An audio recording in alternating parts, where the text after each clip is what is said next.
오전에 이제 함께 보실 하나님의 말씀은요, 이사야 1장 보세요. 이사야 1장. 그리고 오늘 이게 뭐 실시간으로 방송이 이제 되지 않습니다.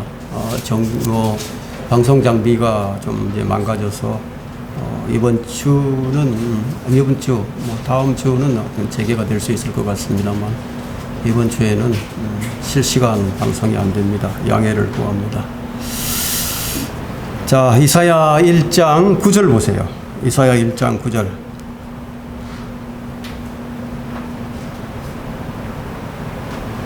다 찾으셨습니까? 제가 읽겠습니다. 만군의 주께서 우리에게 아주 적은 수의 남은 자라도 남겨두지 아니하셨더라면 우리는 소돔과 같았을 것이며 우리는 고모라처럼 되었을 것이라. 오늘 설교 제목은 주께서 남겨둔 소수의 사람, 그들은 누구인가? 주께서 남겨둔 소수의 사람, 그들은 누구인가? 어느 시대나 하나님을 부르며 하나님을 찾는 자들이 있었습니다.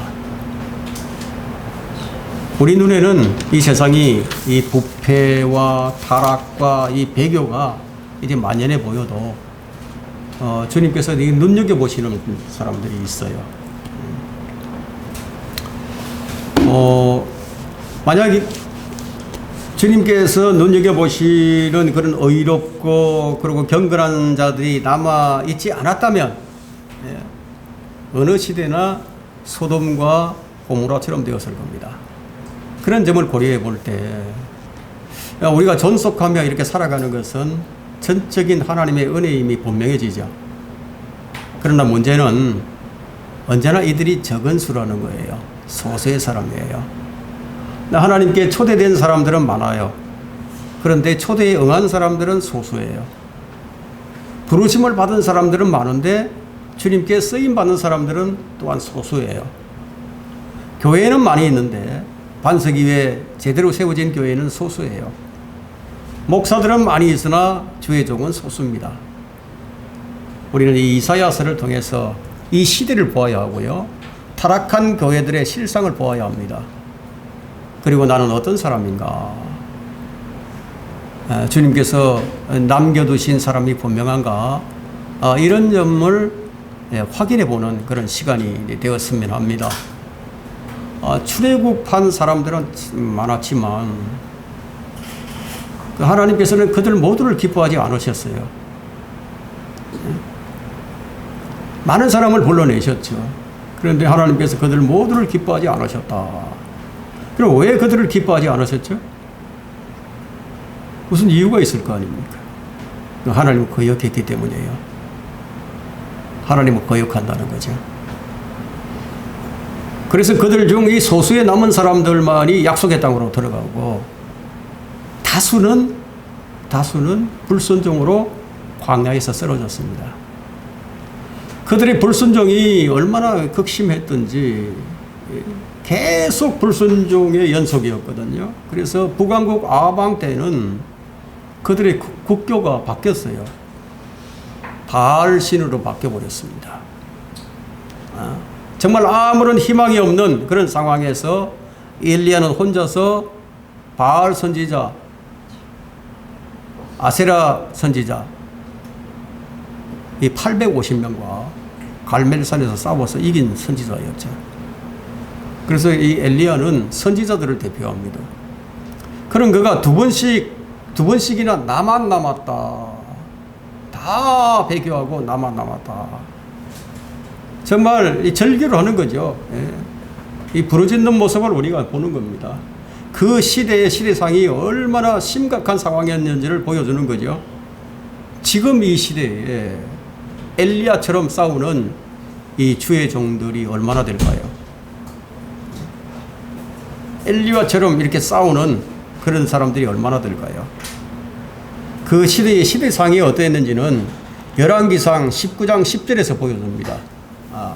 열왕기상 19장 10절에 뭐라고 말씀하고 있는지 한번 찾아보겠습니다. 열왕기상 19장 10절.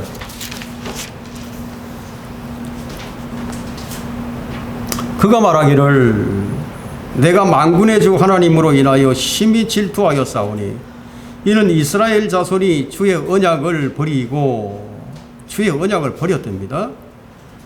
주의 제단을 헐었답니다. 주의 제단을 헐었고 주의 선지자들을 칼로 죽였음이니이다. 나 오직 나만이 남았는데 그들이 내 생명도 앗아가려고 찾고 있나이다 하더라. 이 같은 말이 14절에서 다시 한번 반복되는 것을 보게 됩니다. 저는 오늘날의 영적 상황이 이와 같다고 봅니다.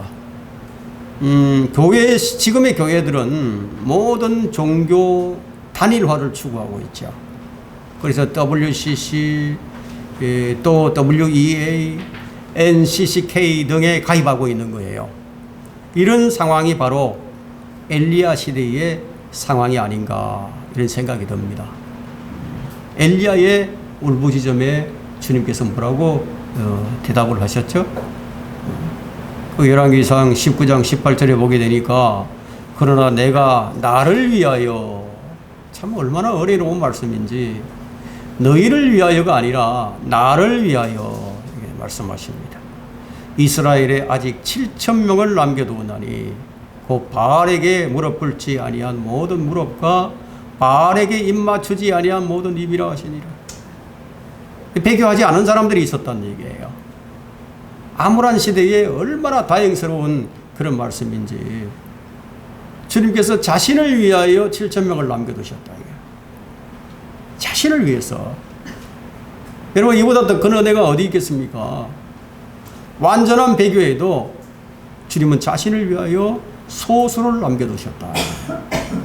우리나라에 기독교가 들어온 후 한번 우리 이 한국의 기독교의 사를 한번 쭉 살펴보면요, 얼마나 많은 배교가 있었는지 몰라요.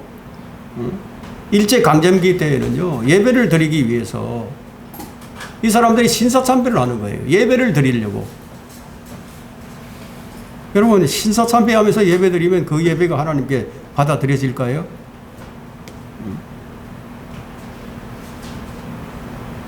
신사참배하면서 예배를 드린다. 그 일로 인해서 해방이 되었지만 얼마 가지 못해서 남북으로 분단이 된다. 분단될 뿐만 아니라 6.25 전쟁이라는 참혹한 고통을 당하기도 됐습니다. 그 쓰라린 경험이 있음에도 불구하고 그러면 이 나라 기독교가 정신을 차렸느냐? 정신을 못 차려요. 다른 이교도들과 연합을 꾀하고 있답니다. 그렇다면 오늘 이 본문의 진리가 오늘 이 시대에도 여전히 적용되고 있는 거죠. 그죠? 성경은 지금 유효하다고 말씀하고 있습니다. 이 남은 자들이 얼마나 소중한 사람들인가 하는 거예요. 그럼 이런 남은 자들이 많이 있는 민족이라면 그럼 하나님의 은혜가 얼마나 더 크게 임하게 될까요? 이런 것을 보게 되면 그럼 어떻게 하는가에 달려 있는 거예요. 아모스 5장 15절에 하나님께서 남은 자들에게 은혜를 베푸시는 것을 보게 됩니다. 악을 미워하고 선을 사랑하며 성문에서 공의를 세우라. 만군의 주 하나님이 혹시 요셉의 남은 자에게 은혜를 베푸시리라. 악을 미워하고 선을 사랑하고 공의를 실행하는 대통령이 있다면, 그런 지도자가 있다면 그 나라는 부강한 나라가 되겠죠. 그럼 그 반대가 되면 어떻게 했습니까?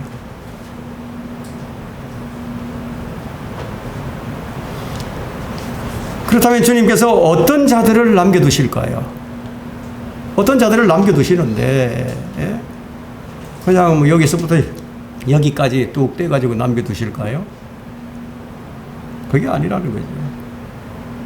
악을 미워하고 선을 사랑하며 공의를 행하는 자들이에요.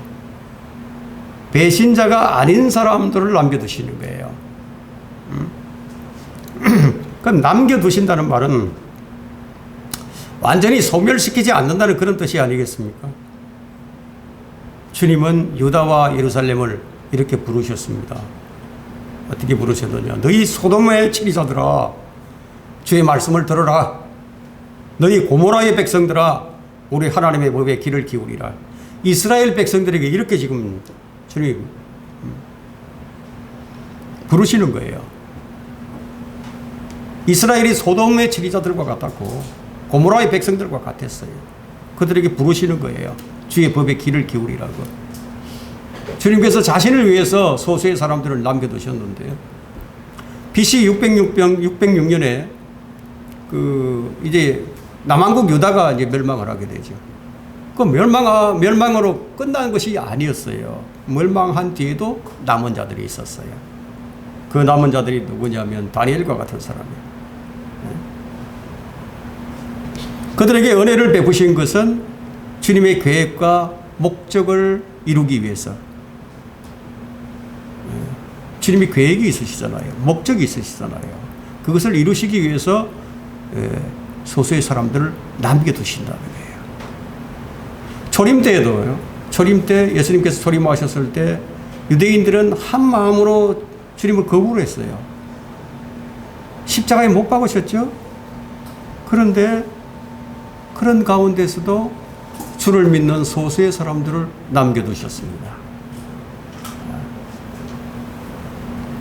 주님이 재림하실 때에도 소수의 사람들만 남아있을 거예요. 사도행전 15장 17절에 바울이 그리하여 남은 자들로 주를 찾게 할 것이며 남은 자들로 주를 찾게 할 것이며 또 내 이름으로 불리는 모든 이방도 그러하리라. 이 모든 일을 행하시는 주가 말하노라. 그럼 이 말씀은 완전히 없애지는 않으신다는 말씀이에요. 완전히 끝장을 내지는 않는다. 바울이 엘리야 때 남겨진 7,000명을 로마서 11장에서 인용하는데요. 여러분 로마서 11장 4절 5절 한번 봅니다.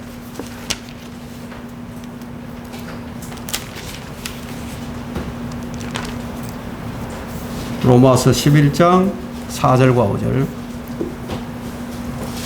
하나님께서 그에게 하신 대답이 무엇이냐? 내가 나를 위하여 바알의 형상에 무릎을 꿇지 아니한 7,000명을 남겨두노라 하셨노라. 그러므로 이와 같이 지금도 은혜의 선택하심을 따라 남은 자가 있느니라. 은혜의 선택하심에 따라 지금도 남아있는 자가 있다는 거예요. 그러면 이 말씀을 통해서 확인되는 것은 뭐냐 하면 어느 시대에나 주님께서는 주님 자신을 위해서 남겨두는 소수가 있다는 겁니다. 만일 남겨둔 그런 소수가 없었다면은 무엇과 같이 되었느냐? 소돔처럼 고모라처럼 다 멸망하고 없어진다는 거죠. 이 시대도 마찬가지예요. 이 시대에 지금 남은 자들이 누구인가 하는 거예요. 다 배교를 하죠.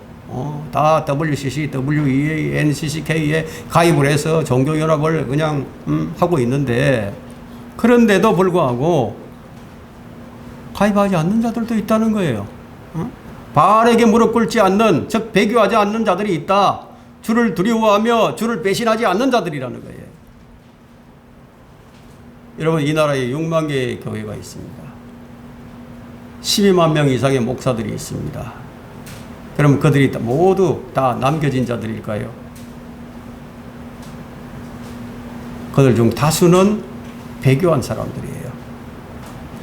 그들은 모두 나는 배교하지 않았다고 얘기를 하죠. 나는 배교하지 않았다. 나는 지금 바른 길을 가고 있다. 나는 진리를 실행하고 있다. 이렇게 얘기를 합니다. 그런데 주님께서 뭐라고 말씀하실까요? 오늘 거기에 귀를 기울일 필요가 있습니다. 우리 말라키를 한번 보겠습니다. 말라키 1장 6절 볼까요?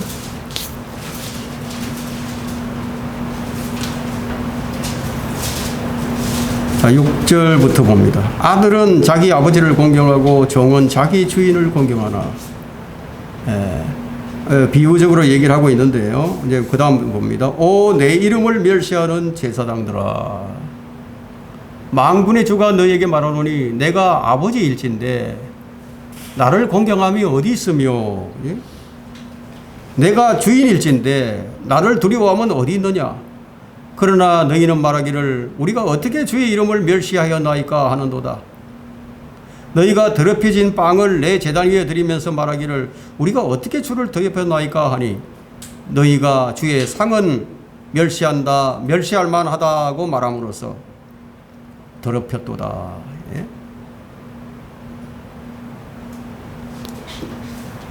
자, 더럽혀진 빵을 내 제단 위에 드리면서 말하기를 우리가 주를 어떻게 더럽혔나이까 이렇게 반문을 한다는 거예요. 그럼 지금 이 시대에 많은 교회가 지금 오늘도 예배를 드리고 있죠. 그죠? 그럼 이 예배가 하나님께서 받으실 만한 합당한 예배인가 하는 거죠. 합당치 못한 예배를 드리는 사람들에게 이런 말씀을 하신다면은 그 예배를 드리는 자들이 뭐라고 얘기하느냐면 우리가 언제 그렇게 했냐고. 자, 이런 얘기를 한다는 겁니다. 여전히 교회를 다니고, 여전히 하나님의 이름을 부르고, 여전히 주를 찬양하고, 여전히 경배를 드리죠. 그런데 이들이 예배를 드리기 위해서 신사참배를 했다면은, 종교다원주의를 표방하면서 WCC나 WEA나 NCCK 같은 협의회에 가입하고서도 여전히 주를 위해서 주께 경배를 드리면서 우리가 언제 주의 이름을 멸시하였나이까, 우리가 언제 주를 더럽혔나이까 이렇게 얘기를 한다는 겁니다. 바울은 이들의 하나님은 진짜 하나님이 아니라고 얘기를 합니다. 내가 자주 너에게 말하였고 지금도 눈물로 말하지만 많은 사람들이 그리스도의 십자가의 원수들로 행하고 있느니라.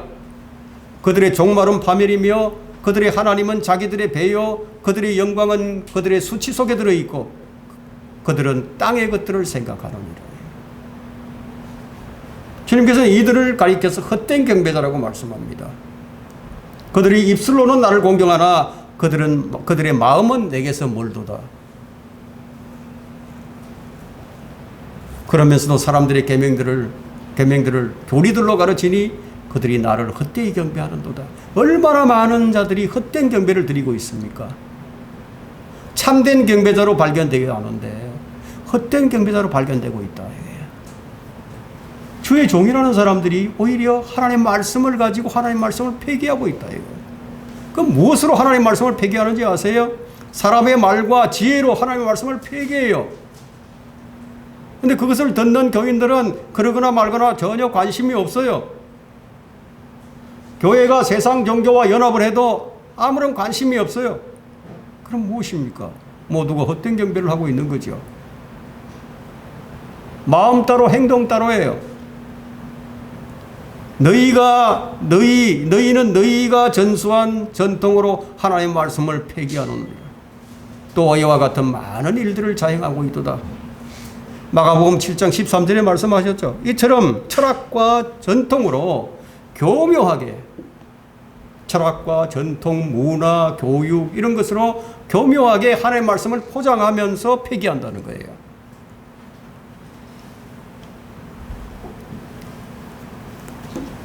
그래서 지금 이 교회들은 배교의 극치를 보여주고 있습니다. 얼마나 많은 교회들이 지금 거기에 참여를 하고 있습니까? 로잔 대회 우리나라에서 지금 두 번째 열립니다. 2013년도에 부산에서 한번 열렸죠. 오늘부터 일주일 동안 인천 송도에서 열립니다.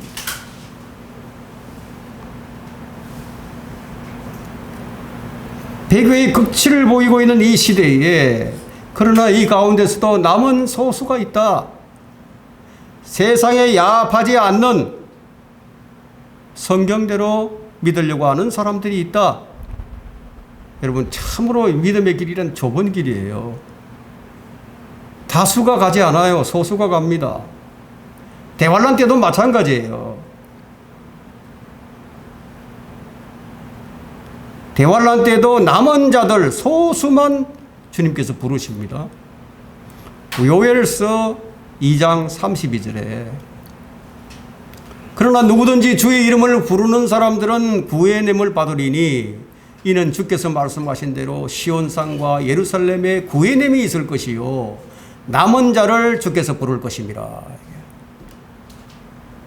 여러분이 이스라엘이 대환란 때 다 구원받는 거 아니에요. 남은 자. 대환란 때 어떤 사람이 구원받습니까? 육륜교 표를 안 받아야 돼요. 짐승에게 경배하지 않아야 돼요. 그것들을 거부하고 주의 이름을 부르는 소수가 있을 것이라는 얘기입니다. 이들은 주를 위해 자기 목숨을 아끼지 않는 자들이에요. 주께서 어떤 자들을 남겨두시는가? 첫 번째는 고난과 역경과 재앙과 심판의 날에도 소수를 남겨두십니다. 이사야서는 BC 760년부터 698년 그 사이의 기간에 본 환상들이 기록된 책입니다. 그러면 이사야 1장 1절에 보면요. 유다의 왕들 곧 우시아와 요담과 아하스와 히스기야의 시대의 아모즈의 아들 이사야가 유다와 예루살렘에 관하여 본 환상이라. 예? 그 이사야 선지자는 북왕국 이스라엘이 멸망을 다 지켜보았어요. 그리고 다가오는 남왕국의 멸망, 남왕국 유다의 멸망을 미리 본 선지자입니다. 그러니까 이사야가 본 것을 주제별로 정리를 하면 8가지로 이제 나눌 수가 있는데, 첫째, 주의 날에 관한 것. 주의 날에 관한 것이 주의 날이 무려 45회나 나오게 됩니다. 주의 날, 주의 날, 그의 날, 그날에, 그날에, 그날에. 이 주의 날을 말하는 거거든요. 둘째는 민족의 회복을 미리 보았어요. 민족이 회복될 것이다. 이걸 미리 본 거예요. 이스라엘 민족이. 셋째는 이스라엘이 함께 모여서 국가를 형성하고 모든 민족의 머리가 될 것이다. 이걸 본 거예요. 이런 환상을. 그리고 네 번째는 땅이 회복되는 것을 보았어요. 땅이 회복이 됩니다. 다섯 번째는 예루살렘이 천년왕국의 수도가 된다는 거예요. 여섯 번째는 남은 자들에게 임하는 복. 남은 자들에게 복이 임해요. 일곱 번째는 이방인들이 받는 복에 대해서 얘기합니다. 이방인들이 복을 받는 것을 본 거예요. 여덟 번째는 모든 창조물에 임하는 복입니다. 뿐만 아니라 이사야는 새하늘과 새 땅을 보았어요. 새하늘과 새 땅의 환상을 보았어요. 자, 이것은 요한계시록 21장과 22장에 나오는 내용과 똑같습니다. 이렇게 8가지의 큰 주제를 보고 이스라엘의 비전을 기록한 것이 이사야서입니다.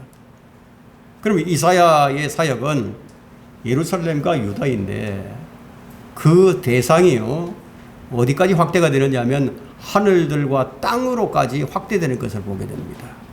한번 볼까요? 2절 한번 보세요. 오 하늘들이여 들어라, 오 땅이여 귀를 기울이라. 주께서 말씀하셨도다. 내가 자녀들을 양육하고 육성시켰으나 그들은 나를 거역하였도다. 자, 오 하늘들이여 들어라, 오 땅이여 귀를 기울이라. 확대되어 가지고 하늘들과 땅까지 확대되죠. 자, 우리는 이 말씀을 창세기 1장에서 볼 수가 있습니다. 창세기 1장에서 말씀하시자 하늘들이 생겼죠. 말씀하시자 땅이 물에서 나왔어요. 그때처럼 주의 말씀을 들어야 할 청중이 누구냐? 하늘과 땅이에요. 하늘들과 땅. 그럼 그 이유는 무엇일까요? 그 이유는 장차 하늘들과 땅에 임할 것이기 때문에. 하늘들과 땅은 주의 말씀을 듣고 불로서 소멸이 됩니다. 주의 말씀을 듣고 새하늘과 새 땅으로 창조됩니다. 자, 이 말씀이 이사야 마지막 장 66장 17절에 기록이 되어 있습니다. 여러분, 이사야 66장, 이사야가 66장으로 된 것은 성경이 66권으로 되어 있다는 것을 상징해 줍니다. 그래서 이사야 66장 마지막 장에 요한계시록 마지막에 나오는 것이 기록이 되어 있는 거예요. 보라, 내가 새 하늘과 새 땅을 창조하노니 이전 것들은 기억되거나 생각나지 아니할 것이라. 참으로 절묘하지 않습니까? 시작과 끝에 이러한 말씀이 나와요. 하늘에 있는 존재들 역시 이사야 선지자가 선포한 주의 말씀을 들어야 할 필요가 있다는 거예요. 그 다음에 하늘에 있는 천사들과 또 둘째 하늘에 있는 정사들과 권세들은 이사야서의 말씀을 들어야 합니다. 오 하늘들이여 들어라, 오 땅이여 귀를 기울이라, 들어야 한다는 거예요. 왜냐하면 앞으로 그들에게 닥칠 일들이기 때문에 이사야서가 그것을 기록하고 있다는 거예요. 그럼 이 일을 누구를 통해서 알게 하시는가? 이 일을 교회를 통해서 알게 하신다는 거예요. 여러분, 이쯤 되면 이 교회의 위상이 뭐 어떠한지 여러분 상상에 맡기겠습니다. 교회를 통해서 알리시겠다. 에베소서 3장 10절에서 교회를 통해서, 이는 이제 교회를 통하여 천상에 있는 정사들과 권세들에게 하나님의 다양한 지혜를 알게 하려는 것이라. 성경이 이렇게 절묘합니다. 하늘들이여 땅이여 들어라. 그들은 들어야 한다는 거예요. 하늘에 있는 정사들과 권세들은 하나님의 다양한 지혜를 알기 위해서 선지자들이 선포했던 주의 말씀이 필요하고 주께서 사랑하시는 이 교회를 봐야 한다는 겁니다. 주께서 오 하늘들이여 들어라. 그러면 그것들은 들어야 하는 거예요.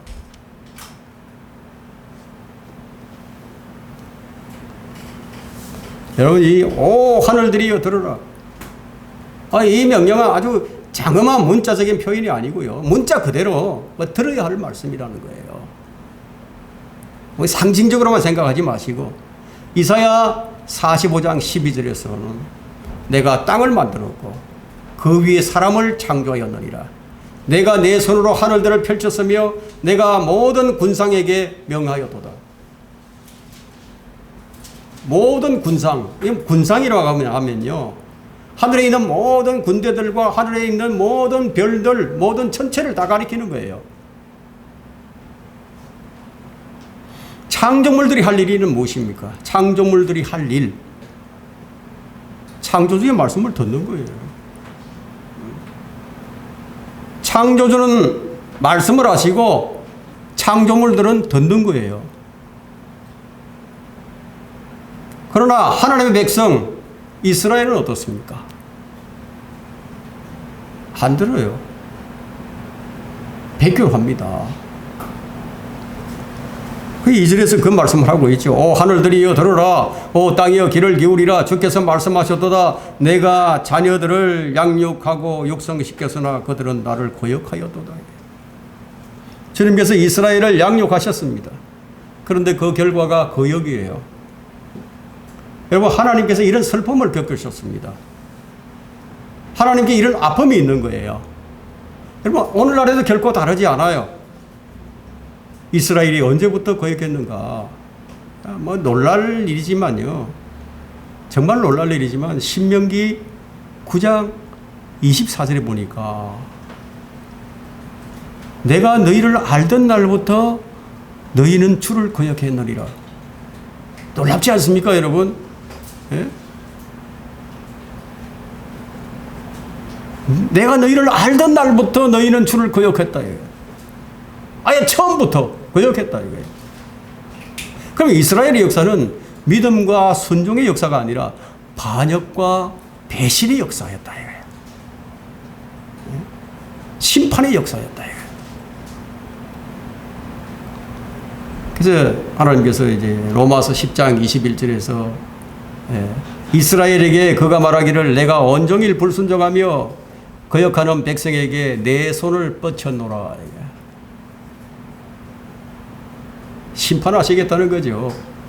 반역하는 이스라엘을 주님께서 심판하시면서 또 이렇게 말씀하십니다. 그러면 하나님께서는 이 자비를 베푸시는데 심판 가운데서 자비를 베푸십니다. 로마서 11장 1절에 보니까 그렇다면 내가 말하노니 하나님께서 자기 백성을 버리셨느냐 결코 그럴 수 없느니라. 안 버리신다는 거예요. 심판을 하시지만 남겨두신다. 존속하게 하신다. 이게 완전히 끝내지는 않으신다는 겁니다. 두 번째, 그런데도 하나님 백성들이 하나님을 알지도 못하고 깨닫지도 못합니다. 그래서 3절에서 기가 막힌 얘기가 나옵니다. 한번 보세요. 3절에 소도 자기 주인을 알고 나귀도 자기 주인의 구유를 알건만 이스라엘은 알지 못하고, 이스라엘은 몰라요. 나의 백성은 깨닫지 못하는도다. 여러분, 이 이방 민족을 얘기하는 게 아니에요. 지금 하나님의 백성, 하나님께서 택하신 민족 이스라엘을 두고 얘기합니다. 그럼 여러분이 어떤 소를 키운다거나 이 나귀를 키운다고 한번 해봅시다. 그 말을 안 듣는다 이거. 그러면 어떡 하겠습니까? 그냥 두겠어요?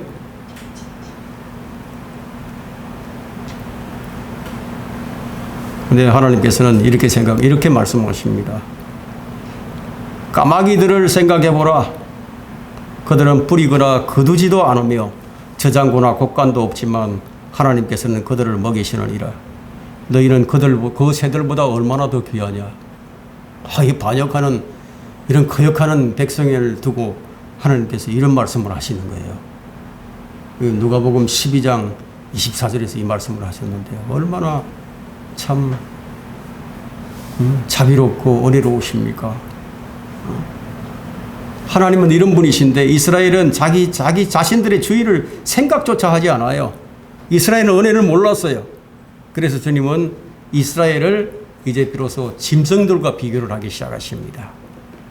예레미야 8장 7절에 보니까 짐승들과 비교를 해요.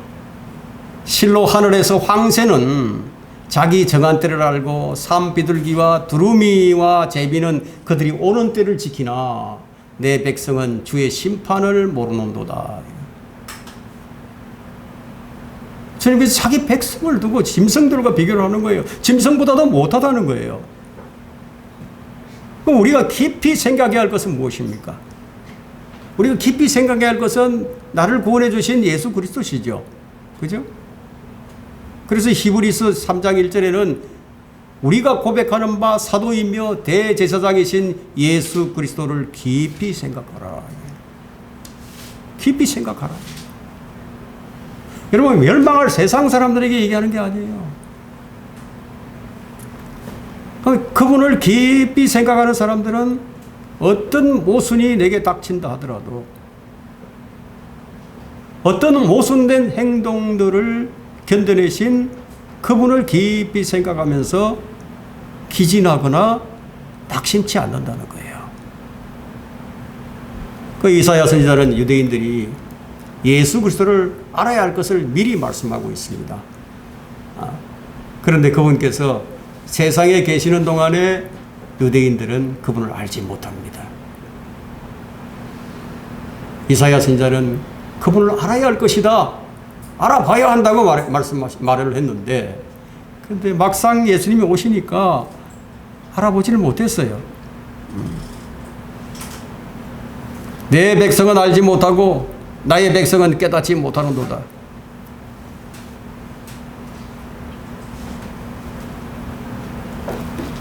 주를 깊이 생각하지 못하는 성도는 무엇과 같다? 소와 나귀보다도 못한 사람과 같다. 사들은 그 시대의 시대상을, 죄악상을 보여주는 건데요. 그러면 사들을 한번 보세요. 사들을 보니까 죄지은 민족이요 죄악을 짊어진 백성이요 행악자들의 씨앗이요 부패한 자손들이요 그들은 주를 버렸고 그들은 이스라엘의 거룩한 분을 성나게 하였으며 그들은 타락하여 멀리 갔도다. 내 백성, 내 백성이라고 말씀하셨는데, 내 자녀들이라고 말씀을 하셨는데, 이제 여기서는 죄지은 민족이요 죄악을 짊어진 백성이요 행악자들의 씨앗이요 부패한 자손들이요 그들은 주를 버렸고 그들은 이스라엘의 거룩한 분을 성나게 하였으며 그들은 타락하여 멀리 갔도다. 이렇게 변해버렸습니다. 자, 우리가 이렇게 좀 변화하는 것을 구약 성경에서 찾아볼 수가 있는데요. 우리 주님께서 주의 명절 이렇게 다 말씀을 하시다가 이스라엘이 거역하고 반역을 하니까 이제 주의 명절이 아니라 너희의 명절 이렇게 바꿔서 말씀하십니다. 여기서도 지금 바꿔서 얘기하는 거예요.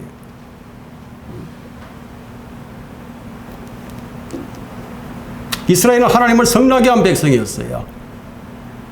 이들은 주의 법을 짊어지는 대신에 불법을 짊어졌습니다. 주의 법은 너무나 버거워서 못 지겠다고. 주의 법은 너무 무거워서 도저히 질 수가 없다고. 근데 주님은 뭐라고 말씀하시죠? 내 멍에는 쉽고 내 짐은 가볍다고. 여러분, 어떻게 주의 법이 가벼울 수가 있습니까? 왜 어떻게 해서 주의 법이 가벼울 수가 있어요? 그것은 주께서 우리의 죄를 담당하시고 우리 대신 짐을 짊어지셨기 때문이에요. 사실이 이러한데도 주를 떠나서 배교의 길을 간다는 겁니다. 여러분, 성경에서 땅을 부패시키는 것이 세 가지가 나오는데요. 우상숭배와 음행과 무제한 피를 흘리는 폭력, 이 세 가지예요. 이 세 가지가 땅을 부패시킵니다. 하나님께서는 적박불이 흐르는 땅을 더럽히지 말라고 하셨어요. 그런데 그들은 우상숭배와 음행과 무제한 피를 흘림으로써 땅을 부패시켰어요. 지금의 팔레스타인 땅을 한번 보세요. 원래 그런 땅이 아니었어요. 비옥한 땅이었죠. 원래는 적박불이 흐르는 땅이었어요. 지금 인류는 음행과 폭력으로 땅을 부패시킵니다. 소돔과 고모라는 폭력과 동성연애로 땅을 더럽혔습니다. 그 결과 심판을 받았어요. 이스라엘은 우상숭배로 자신들을 더럽혔어요. 자, 그렇다면 땅의 부패를 막는 것은 무엇입니까? 땅의 부패를 막을 수 있는 것. 여러분, 이게 부패하지 않게끔, 상하지 않게끔 만드는 것이 뭐죠? 소금이죠. 그죠? 소금이단 말이에요. 주의 말씀은 소금이에요. 부패를 막는 것이 소금인데, 그럼 우리는 순수한 주의 말씀을 먹고 자라나야 됩니다. 주를 신뢰하고 또 영과 진리로 경배할 때 우리 마음이 부패하지 않아요. 순수한 말씀의 물로 우리를 씻을 때 우리의 양심과 생각과 마음이 깨끗해져요. 그렇게 하지 않으면 배교의 길로 가게 됩니다. 여러분, 여기에는 장사가 없어요. 누구나 그럴 수 있어요. 이스라엘은 주 하나님을 성나게 하고 그들은 타락하여 주를 버렸습니다. 이사야 65장 11절에는 이것에 대해서 아주 단정적으로 얘기를 합니다. 너희는 주를 버린 자들이며 나의 거룩한 산을 잊어버리고 그 군대를 위하여 식탁을 마련하며 그 수대로 술을 제물로 제공하는도다. 이스라엘은 이렇게 이스라엘의 주를 버린 자들이었습니다. 그들은 스스로 힘을 키웠어요. 그들은 스스로 우상을 섬겼어요. 이것이 그 당시 실상입니다. 여호수아의 예언대로 너희들은 주를 떠날 것이다. 너희들은 배교할 것이다. 그렇게 예언을 했지만 그들은 아니니이다. 우리는 끝까지 주님만을 따를 것입니다. 그런데 이스라엘은 여호수아의 예언대로 우상 숭배와 음행과 폭력이 난무했습니다. 그 결과 그들은 이방의 손에 넘겨졌죠. 사무엘상 12장 10절에 보게 되면 백성이 주께 부르짖어 말하기를 우리가 죄를 지어 싸우니 이는 우리가 주를 저버리고 바알과 아스타로스를 섬겼나이다. 그러나 이제 우리를 원수들 손에서 구하소서. 그리하면 우리가 주를 섬기겠나이다. 이스라엘의 역사는 이것의 반복입니다. 주를 섬기겠다고 애원해서 주님께서 그들을 구해주니까 다시 반역을 합니다. 이런 일이 어디 한두 번이라야죠. 여러분, 벼룩도 낯짝에 있다고.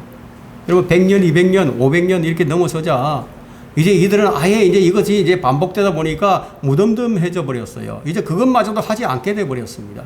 완전히 주를 떠나버립니다. 재판관 시대에는 뭐 어찌되었건 심판을 받을 때마다 우리가 주를 버리고 죄를 지어 싸우니 우리를 구해 주소서 이렇게 부르짖었는데 이제는 그것마저도 하지 않게 되었다는 거예요. 왕정 시대에 들어서니까 이제 아예 주를 찾지도 않아요. 근데 특이한 것은 뭐냐? 우리가 주님의 은혜를 알아야 하거든요. 주님이 어떤 분이신지를 알아야 합니다. 특이한 것은 그들이 주를 찾지 않는데도 주님께서는 계속해서 그들에게 선지자를 보내서 다시 그들을 데려오려고 애를 쓰신 거예요.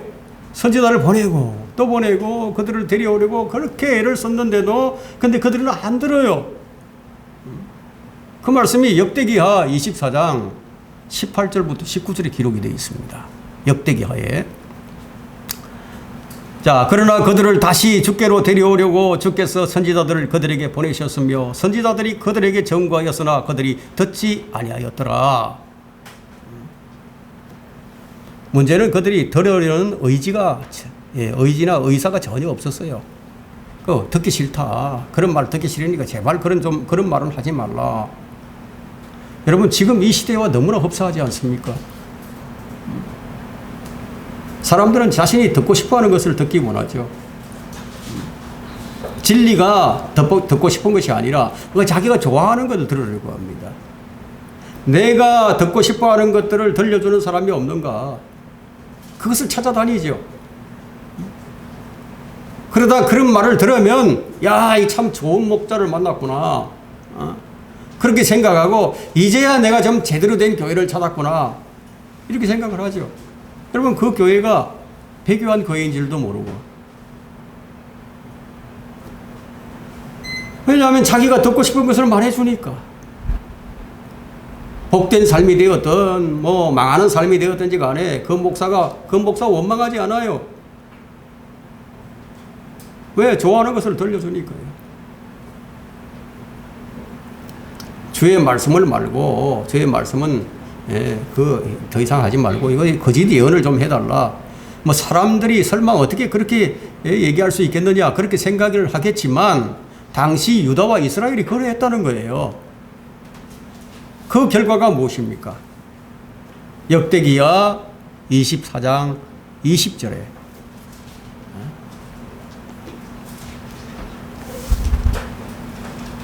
왜 번영하지 못하는지 그것을 설명해 주거든요.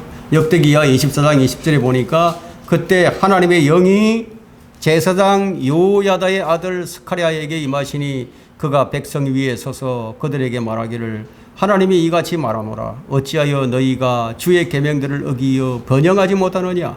너희가 주를 버렸으므로 그도 너희를 버렸느니라. 주를 버리게 되면 어떻게 됩니까? 오늘 본문 이사야 1장 28절을 한번 가보겠습니다.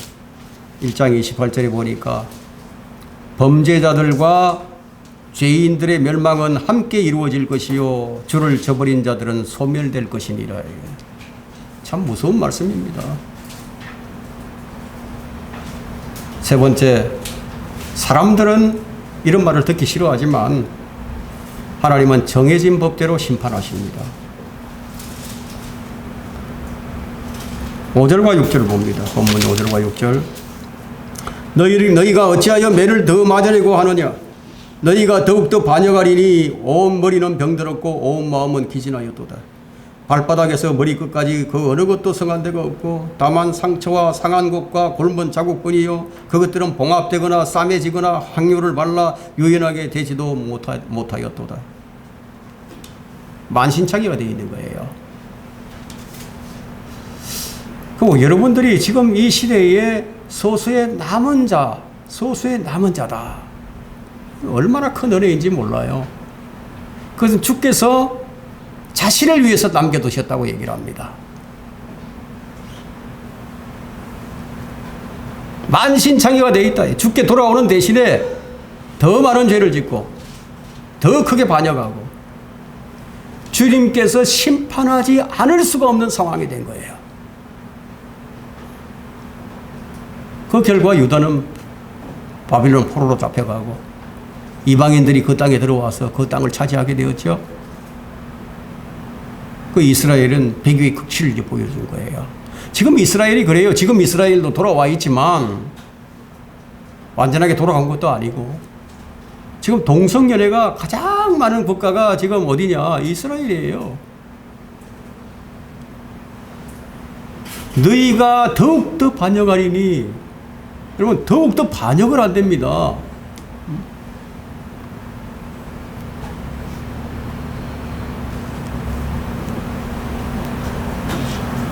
이스라엘의 반역과 불순종은 어쩔 수 없어서가 아니라 자원함으로 반역하는 거예요. 오늘날의 배교도 역시 마찬가지입니다. 어쩔 수 없어서가 아니라 자원함으로써 정말 어쩔 수 없어서 일어나는 일은 정말 주님께서 심판하는 거예요. 주님께서는 참고 참으시다가 어쩔 수 없어서 그냥 심판하시는 거예요. 죄를 짓는 것은 의지예요. 선택이었어요. 그들의 성향이었습니다. 사람들은 어쩔 수 없이 죄를 짓는다고 말을 하지만 사실은 어쩔 수 없어 죄를 짓는 게 아니라 그것은 그들의 선택이었어요. 그들의 기질이었고 그들의 특권이었습니다. 그럼 죄를 지으면 어떻게 되느냐? 그들이 받게 될 심판을 하나님께서 미리 말씀해 주셨죠. 정하신 법대로 하신다고.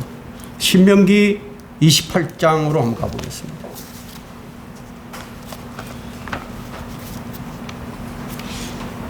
미리 다 성경에 기록해 두신 거예요. 새로운 법을 제정해 가지고 하시는 게 아니고 다 제정해 놓으셨습니다. 신명기 28장 58절부터 봅니다. 만일 네가 이 책에 기록된 이 율법의 모든 말씀을 행하여 지키지 아니하고 네가 이 영광스럽고 두려운 이름 곧 주 너의 하나님을 두려워하지 아니하면 그때는 주께서 네 재앙들과 네 자손의 재앙들을 특별하게 하시리니 즉 더 큰 재앙들로 오래 지속되며 심한 질병들로 오래 지속되게 하시리라. 또한 그분께서는 네가 두려워하는 이집트의 모든 질병을 네게로 가져와서 그것들로 네게 붙어있게 하시리라. 또한 이 율법책에 기록되지 아니한 모든 질병과 율법책에 기록되지 않는 질병도 주신다는 거죠. 모든 재앙을 주께서 네가 멸망할 때까지 네게 내리시리라. 너희가 하늘의 별들처럼 많을지라도 너희는 적은 수만 남게 되리니 이는 네가 주 너희 하나님의 음성에 복종하지 아니하였기 때문이다. 이 말씀대로 주님은 심판하시는 거예요. 재앙이 어디로부터 오는 것인가를 정확하게 보여주죠. 여러분 가축 질병이라든가 쓰나미라든가 지진, 허리케인, 홍수, 전쟁, 산불, 전염병 이 모든 재앙 가운데서도 소수의 사람들이 남아있어요. 그 사람들이 그것을 봉합하고 싸매고 기름을 발라서 다 한다고 할지라도 육질에 있는 방법으로 별별 방법으로 다 써보지만 별 뾰족한 수가 없다. 재앙은 지속된다는 거예요. 여러분 이 재앙 한번 보세요. 전 세계적으로 해가 갈수록 재앙이 더 심해져 가요. 더 심해져 가요. 계속 이게 더 심하게 하실 것이라고 말씀하죠. 그러면 그럴수록 사람들은 더 반역을 하고 더 나빠져 갑니다. 주의 심판은 회개를 통한 주의 자비 외에는 어떤 치욕책도 없습니다. 자, 7절과 8절 봅니다. 너희 나라는 황폐하였고 너희 성읍들은 불에 탔도다. 너희 땅은 너희가 보는 데서 타국인들이 삼켜 마치 타국인들에게 무너지듯이 황폐하였도다. 시온에 따른 마치 포도원의 오두막같이 오이밭의 원두막같이 포위당한 성읍같이 남아있도다. 주님께서는 이 심판 중에도 소수의 사람을 남겨두셨습니다. 우리는 주님께서 어떤 사람들을 남겨두실 것인가를 생각을 해봐야 됩니다. 어떤 사람을 남겨두실까? 구절을 보세요. 만군의 주께서 우리에게 아주 적은 수의 남은 자라도 남겨두지 아니하셨더라면 우리는 소돔과 같았을 것이며 우리는 고모라처럼 되었을 것이라. 왜 이렇게 하시는지 아세요, 여러분? 왜 하나님께서 이렇게 하실까요? 왜 남겨두실까요? 다 썰어버리지 않고 왜 남겨두실까요? 그 이유가 뭔지 아세요? 여러분, 아브라함에게 하신 약속 때문이에요. 하나님께서 아브라함에게 주신 복이 있죠. 네 씨가 하늘의 별들처럼 땅의 티끌처럼 바다의 모래알같이 되리라. 아직 이 약속이 성취되지 않았어요. 그러면 이것이 언제 성취되죠? 예, 언제 이것이 성취될까요? 여러분 생각해 보세요. 이스라엘에게는 아직 들어가야 할 안식이 하나 더 남아 있습니다. 예? 가나안 땅은 안식의 땅이었지만 완전한 안식이 아니었어요. 안식이 한 번 더 남아있다 이거예요. 천년왕국 때에 그들은 바다의 모래알처럼 많아질 거예요. 지금의 유대인들이 얼마나 되는지 아십니까? 약 1,500만 명 정도 된다고 합니다. 그런 통계가 있지만 실제로 이 유대인들의 숫자가 얼마나 되는지 알지 못해요. 그런데 그 가운데서 소수의 남은 자들이 구원을 받는다. 성경이 지금 이걸 예고를 합니다. 여러분 6장 13절 한번 가보세요. 이사야 6장 13절.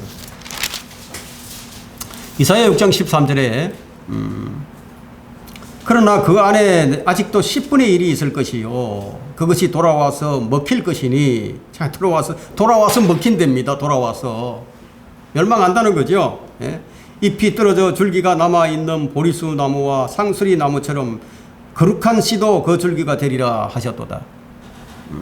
다 떨어져 나가도요 거룩한 씨가 남는 거예요. 그리고 10장 20절부터 봅니다. 10장 20절부터 22절. 그날에 이스라엘의 남은 자들과 야곱의 집에서 도피한 자들은 더 이상 자기들을 친자에게 의탁하지 아니하고 참으로 주 곧 이스라엘의 거룩한 분께 의탁하리라. 예? 거룩한 분께 의탁을 한다는 거예요. 남은 자들이 곧 야곱의 남은 자들이 능하신 하나님에게로 돌아오리라. 네 백성 이스라엘이 바다의 모래 같을지라도 그들 중에 남은 자만이 돌아오리니 정해진 멸망이 의로 넘치리라. 예. 야곱의 남은 자들이 돌아온다. 지금 그들이 바벨론에서 돌아온 것처럼 지금 돌아와 있지만 완전히 다 돌아온 것이 아니에요. 대환란 중간에 그들은 다시 한번 먹힐 거예요. 666에 의해서 짓밟히게 될 것이에요. 그때 그들은 산으로 도망가야 합니다. 도망가야 돼요. 이것을 주님께서 예언해 주셨죠. 그들은 급하게 도망을 가야 돼요. 이 일은 반드시 성취가 됩니다. 이것은 정해져 있는 거예요. 그러나 그 가운데 남은 자들만 구원을 받는다. 이 말씀은 누가 해석할 필요도 없어요. 신약 성경이 스스로 해석을 해줍니다. 로마서 9장 27절에는 또한 이사야가 이스라엘에 관하여 부르짖기를 이스라엘 자손의 수가 바다의 모래알 같을지라도 남은 자만 구원을 받게 되리라. 로마서 9장 27절은요 이스라엘 회복에 관한 그런 이야기입니다. 이스라엘이 회복될 것이다. 사도 시대에도 남은 자들이 있었죠. 오순절날 구원받은 사람이 3,000명이었습니다. 그 이후에 5,000명이 되었죠. 어떤 자들이죠? 로마서 11장 4절과 5절에 거기 보니까 하나님께서 그에게 하신 대답이 무엇이냐? 내가 나를 위하여 바알의 형상에 무릎 꿇지 아니한 7,000명을 남겨두노라 하셨느니라. 그러므로 이와 같이 지금도 은혜의 선택하심을 따라 남은 자가 있느니라. 지금도 사도 시대에도 지금도 이 교회 시대에도 의뢰의 선택하심을 따라 남은 자들이 있다는 겁니다. 그럼 대환란 때도 남은 자가 있어요. 요한계시록 12장 17절을 보게 되면 그러자 그 영이 여인에게 분노하여, 여인은 이스라엘이거든요. 유대인들에게 분노하여 여인의 씨 가운데, 이스라엘의 씨 가운데 남은 자들, 즉 하나님의 계명들을 지키며 예수의 증거를 가진 자들과 싸우려고 나가더라 이거예요. 그 남은 자들의 정의가 내려지는데, 대환란 때는 그 남은 자들이 어떤 사람이냐? 하나님의 계명과 예수의 증거를 가진 자들이 바로 남은 자들이에요. 이들은 죽기까지 신실한 자들이고요, 끝까지 견디고 이기는 자들이에요. 그때 그들은 구약시대처럼 바알에게 무릎을 꿇지 않아야 된다 이거예요. 그 짐승에게 무릎을 꿇지 않아야 된다는 겁니다. 자, 결론적으로 하나님은 남은 자들을 통해서 성경에 기록된 모든 일들을 다 이루십니다. 이 사람들은 천년왕국으로 들어가요. 그리고 바다의 모래처럼 하늘의 별들처럼 땅의 티끌처럼 되는 거예요. 그러나 그 전까지는 소수의 사람들을 통해서 일어나십니다. 그리스도인들도 마찬가지예요. 믿는 자가 아무리 많아도 성경을 그대로 믿는 사람은 언제나 소수의 사람이에요. 하나님은 소수의 사람들을 통해서 성경의 모든 일들을 성취해 나가십니다. 남은 자들을 통해서 천왕국을 이루시고 새하늘과 새 땅을 이루실 거예요. 여러분들이 남은 자가 분명하다면 이 모든 일들을 여러분의 눈으로 직접 보게 될 것입니다. 오늘 설교를 마칩니다.